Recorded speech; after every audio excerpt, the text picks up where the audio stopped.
আজকে বলতেছে যে মাজারে গান বাজনা নিয়ে তাদের এত প্রবলেম, তাইলে আগে ওই বিয়ে শাদীর গান বাজনা বন্ধ করে আসেন, ওটাই পাপ বেশি। এখানে গান বাজনা আল্লাহ করে আল্লাহকে ডাকা হয়। গান বাজনা নবীজি নিজেও কিন্তু একটা সময় ইহুদিদেরকে নিজের ধর্মে আনার জন্য তাদের সাথে মিশে দব বাজাইছেন। আল্লাহ যাকে যেভাবে তাকে ডাকা চাইতেছে সে ডাকুক, আপনারা আমার ক্ষতি না করে ভাই। তার যদি মনে গান গায়ে রাখতে ইচ্ছা করে সে তো মানে খারাপ মানুষকে তো আবেদন করছে না, মানুষকে তো খারাপ গালি দিচ্ছে না।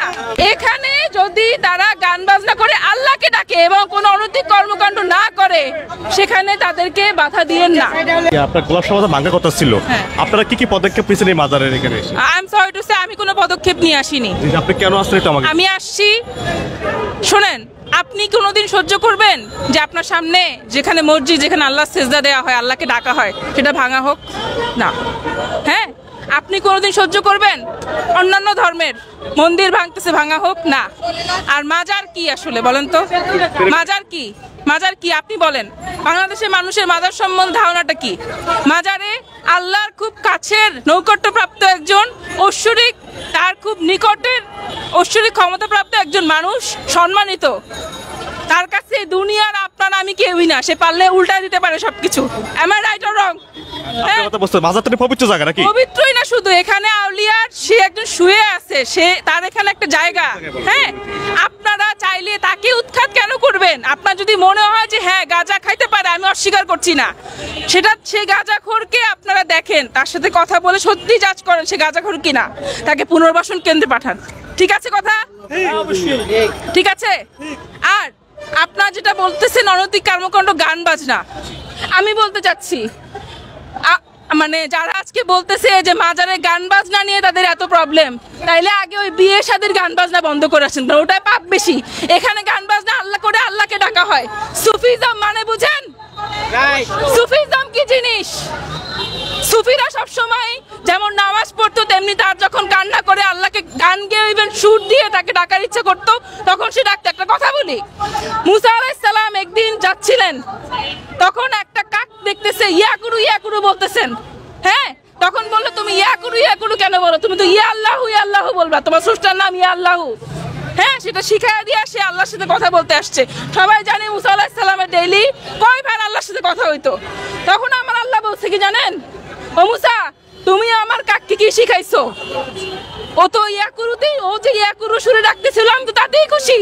ও কি আল্লাহু ডাকার দরকার নাই, ও এখন ইয়াকুরু বলছে, ইয়া আল্লাহু বলছে, ও কি ইয়াকুরু শিখাই দিয়ে আসো।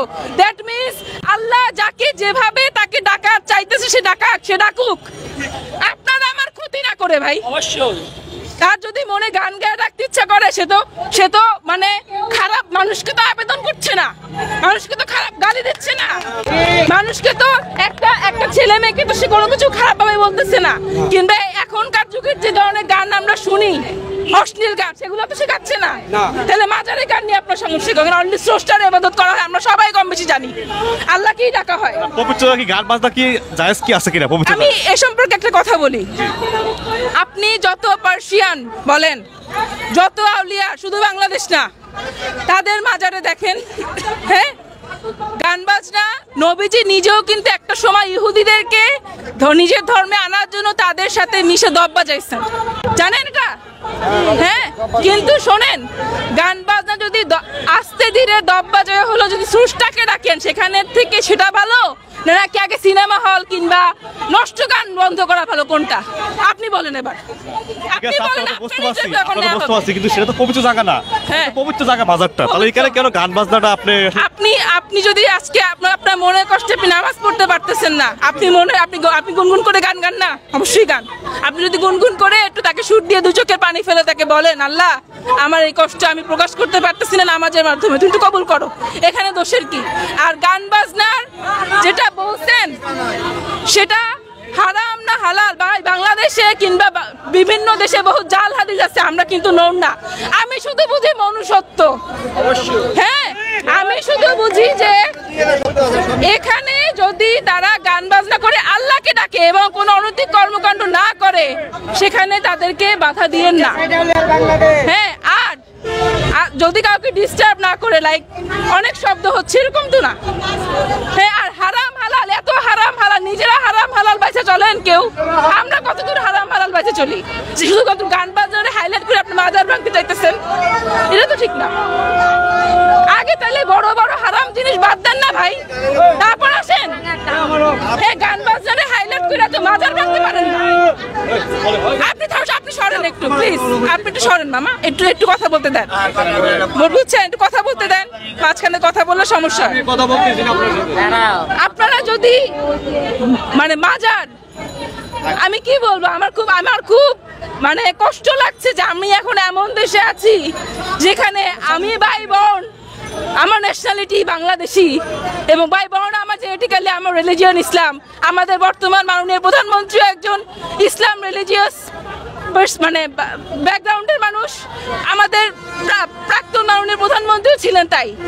সো আমরা কিভাবে একজন মুসলিম হয়ে মানুষের আবেগের জায়গাটা দেখি না। হ্যাঁ, আগে যদি গান বাজনা বন্ধ করেন, তার আগে বড় বড় অন্যান্য হারাম কাজ বন্ধ করে আসেন, কিন্তু গান বাজনা আর বলছেন কি অনৈতিক কর্মকাণ্ড আর গাঁজা কিংবা এইসব, এগুলা বন্ধ করেন, কিন্তু মাজারে হাত দিলে ভাই চলবে না, মাজারে হাত দিলে কেউ চুপ থাকবে না। হ্যাঁ, কারণ আমি একটা কথা বলি, আপনারা অনেকে হয়তো বলতে পারেন মাজারে সব পাগল এসে ঘুমায় থাকে, আমি এটার উত্তর দেই, একটা মানুষ যখন পাগল হয়ে যায় তার ফ্যামিলি তাকে দেখে না। হ্যাঁ, আপনি দেখেন সে মসজিদের সামনে ঘোরাফেরা করলে তাকে ঢুকতে দিবে না, মন্দিরের সামনে ঢুকতে দিবে না, সে তার একটা জায়গা খোঁজে, এখানে এসে বসে থাকে, ঘুমায় থাকে।